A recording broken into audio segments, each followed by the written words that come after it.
Hi, everyone. It's yours truly, Lauren, here. I know you all have been super excited. I've been your Monday night introducer.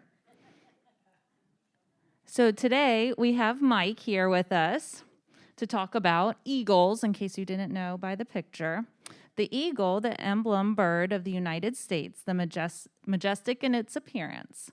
Seriously declining during much of the 20th century, the bald eagle has made a comeback in many years since the 1970s.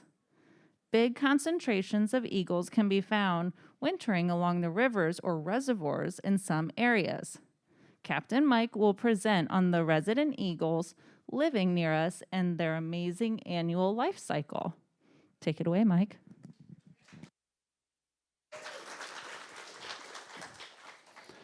All right, thank you for having me here tonight. So when I talk about the Eagles, I love to have questions during the program. So if you have questions at all, raise your hand or just blurt it out. And I just love questions along the way. So I've been watching the bald eagles for the last 13 years. I've been a guide on the river for 22 years now, and watching the eagles and getting to know them led into the osprey, and then led into prothonotary warblers, and then led into other, critters, along the river. So it's just such a wonderful opportunity to kind of get in to the whole ecosystem in many ways. But the eagles on the river, locally here, I'm going to talk about 9 resident pair. These are resident eagles. It's a male and a female. And when they become mates, they find a territory somewhere in the Chesapeake Bay watershed, and that's the territory for the rest of their lives. And if things are working out, they will spend the next 20 to 25 years, with each other in one territory. Ideally, that doesn't happen, I don't think, very often. But an eagle, when it's hatched, it takes about 3 months for it to fledge. So once the eagles hatch in January, their eggs are laid in January, February. 5 weeks later, they hatch. Right now, there's 2 pair that they definitely have hatchlings on the nest. The rest of them either don't have eggs or have eggs. And then 3 months after they hatch, they fledge or fly for the first time. Then they spend the next 2.5 to 3 months with their parents in the territories learning the basics of survival, and then they're gone on their own. So usually by the end of August, all of the resident eagles, when they lay their eggs and they raise their young, the young are gone by probably the end of August locally, maybe the middle of September. So they're going to spend the next 4 years of their lives wandering the bay, and that's when they become fully mature at the age of 4 to 5. And then they can find a mate, and then they can find a territory. So that's the rough life cycle from egg laying up to the point where they're adult eagles. Now, the birds that are born within the bay stay within the bay. They're not going to migrate north up to New England. They're not going to migrate south down to Florida. They're staying within the bay to populate the bay. And they're populating areas outside the bay as well. So it's a pretty amazing comeback, as Lauren stated earlier. When I'm on my boat in the morning, I just put together a couple of words and some pictures and some music just to try to share that morning river time with the eagles. Oh, let's see. Oops. Hold on a second. It's not playing music. Well, that's okay. We had the music playing earlier. I could sing. No.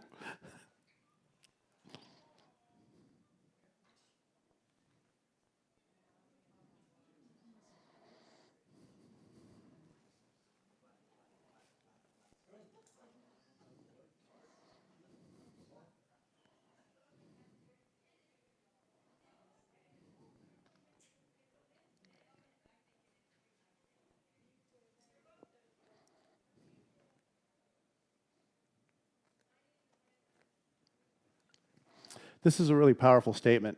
No place on the continent illustrates the recovery of the bald eagle population from DDT lows better than the James River. And that was Dr. Brian Watts at the Center for Conservation Biology.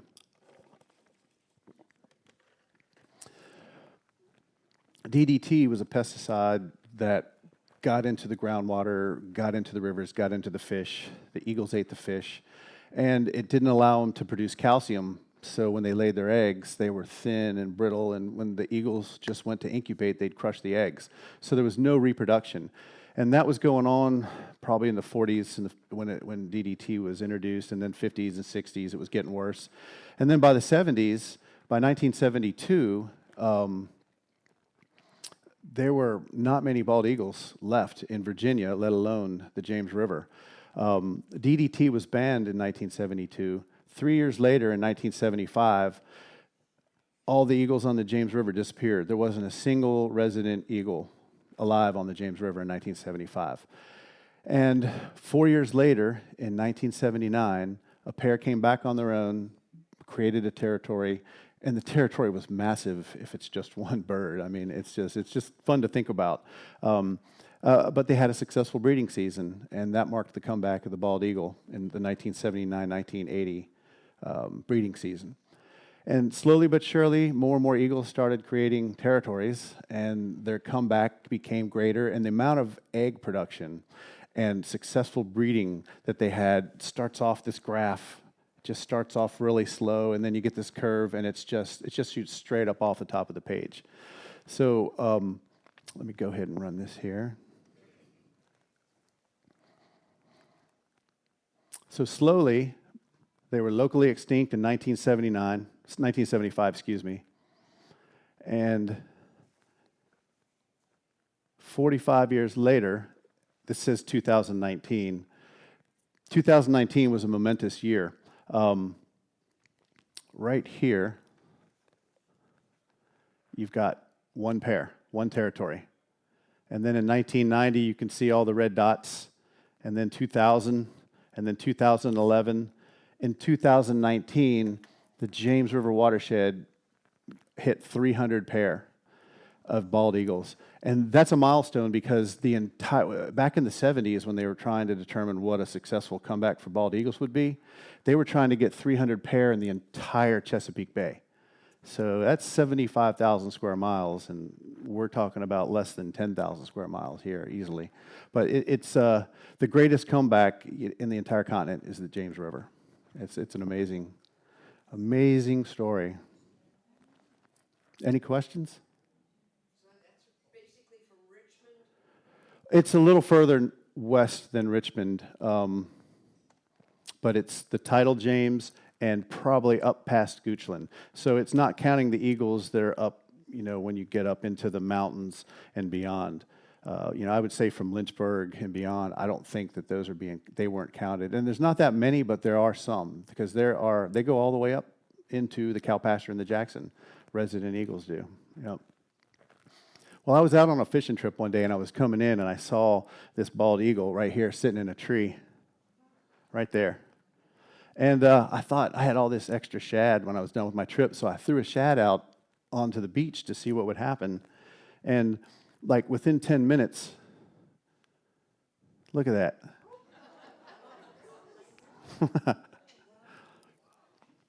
That's actually Alaska, and yeah, that was a joke, and I was really glad to hear some laughs. So I've gotten really good at spotting eagles. So I'll point the eagles out, and they hang out in the same spots, whether there's leaves or no leaves. When there's leaves, they're harder to find, but they're easy if you're looking and you know what to look for. But people always ask me, how do you see all these eagles? And I'm like right there in the back, and all these people are taking pictures and looking through binoculars. And when they're looking through the other direction, I break these bad boys out.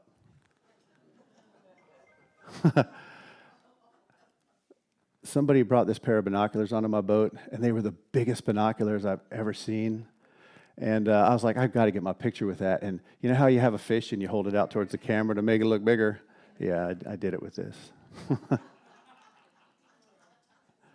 Those are giant binoculars. All right, Jefferson's Reach. Jefferson's Reach is the area that I spend my time in. And it's basically in Varina.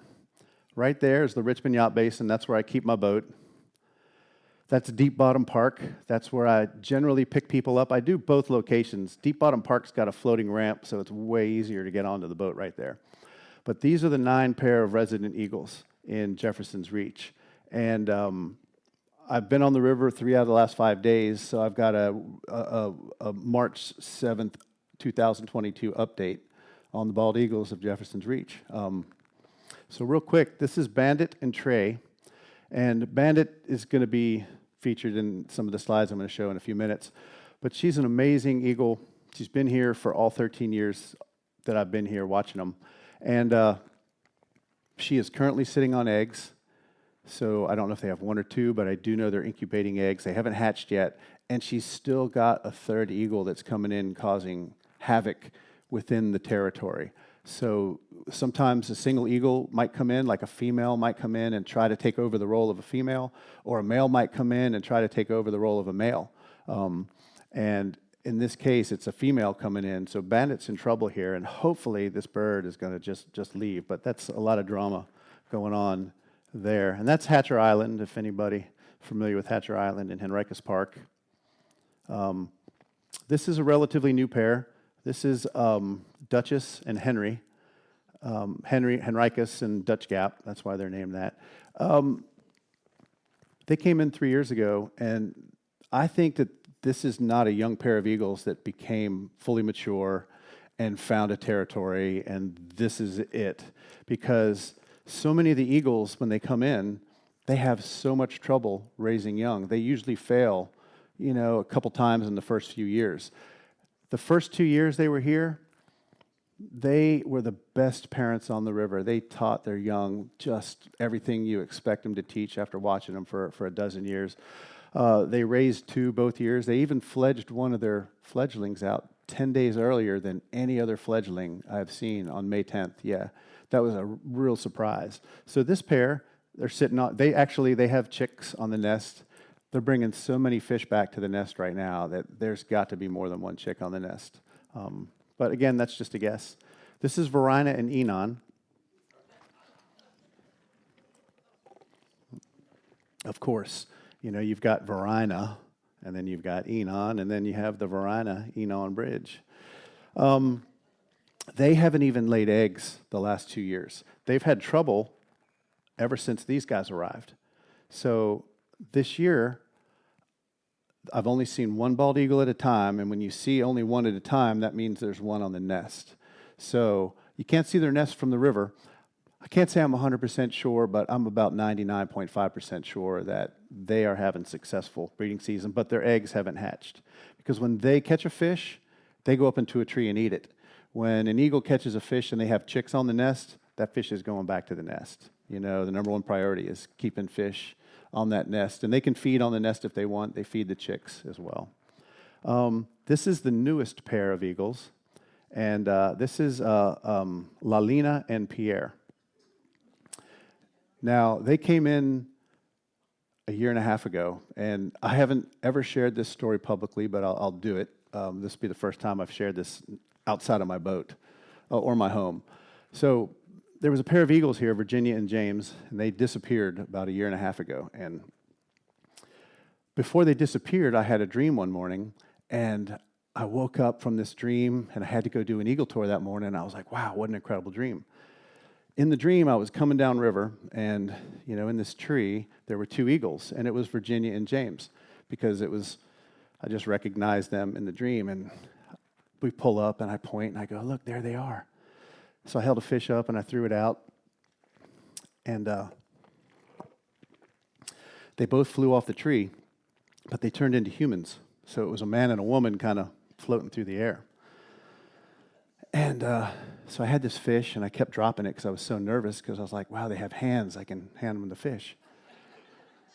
So the male came down, I handed him the fish, and he just kind of floated by with a very pale face, jet black hair, dark complexion, and he floated off. And the female comes in, and as she came down to get the fish, I asked her name, and she said, my name is Lalina, and I used to be called La. Sometimes we change our names. So I handed her the fish, and she floated on downriver, and then I yelled, I said, what's his name? And she turns and yells, Pierre. And I was like, I'm Captain Mike. And I was waving back at the eagle. But I met those eagles in my dream. And about a year later, nobody could come up with names for these eagles, and I started sharing the dream. So they became Lalina and Pierre from that dream. So,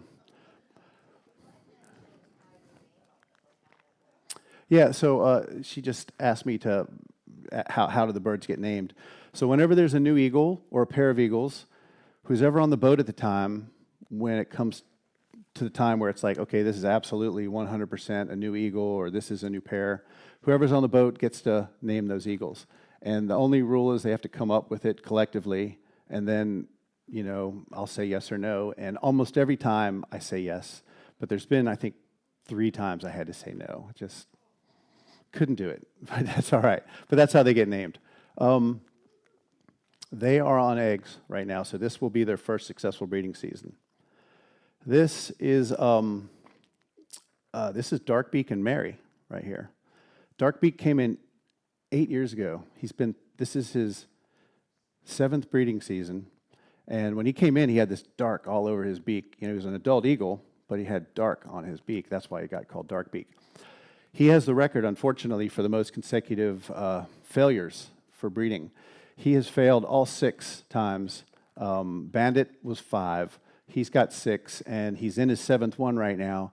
And I saw him mate the other day, and I don't know if it's too late or not to lay eggs, but I don't think they're sitting on eggs yet. They built this new nest, but there's nobody on the nest. But they mated, so who knows? Who knows? That's only the 3rd time I've ever seen eagles mate. And a lot of people think they go up in the air and they lock talons, and but they do it like all the other birds. They just. All right, this is Barb and Treble. They have chicks. They've been here for about 5 years now. They came in and fought Bubba and Pops, who's over here. Bubba and Pops, right here, they used to control this whole back of the island. They came in 5 years ago. They fought for 6 months, and the new pair won. I was trying to figure out who won. I was pretty sure. Again, I was like 95% sure it was a new pair. And then I thought I saw some eagles over here, and then one thing led to another, and I saw all 4 at the same time. So what happened, and this is really interesting, is that Bubba and Pops right here, this was their territory, this was their nest. Well, they gave it up and maintained this. So one territory became 2. And I think that's a common theme when you've got that comeback, when you have so many eagles, all these territories are, getting halved and, just getting smaller. Bubba and Pops, I'm pretty sure, are sitting on eggs. I've only seen one at a time. They are both original eagles from 12 years ago. This is, oh my gosh, I'm losing my train of thought. Let's go to this pair. This is Rachel and Carson right here. They are having a successful breeding season. They've been here for about 6 years, and they've started, the first 2 years they failed, and every year since they're having success. No idea how many eggs they have or how many chicks they have, but I'm pretty sure they're still in egg form, but they are having a success. And this is Rebecca and John right here. Rebecca and John used to nest over here. Then these guys came in, and it pushed them over here. And then they kept driving down, and it pushed them over here. And these guys moved in. So this territory that was Rebecca and John's got smaller over here, and then got smaller again, and got pressure from here, so it forced them all the way to the other side of the island. But it's the same pair of eagles. And I know it's John because John lost his voice about 3.5 years ago. And so, when an eagle is warning another eagle, they lift their head up and, it's very loud and very aggressive. When he does a call, all you can hear is a he just doesn't have a voice. And I thought that he would be gone because it's survival of the fittest. And, an eagle call is pretty important, but the talons are definitely the most important. Well, it turns out that he is doing great. Rebecca got injured by Mary last year in some serious battling that was going on. Her leg was limp. When she'd fly around, she just had this leg hanging down. And this year she got replaced. So there's a new Rebecca. So I guess technically she's the newest eagle on the river, Rebecca. Yeah. But that's the update for the bald eagles in Jefferson's Reach. Great question. So from here to here is about 5.5 miles. To come all the way around and back, it's under 15. Okay, so it's from here to here is 5.5, so that's probably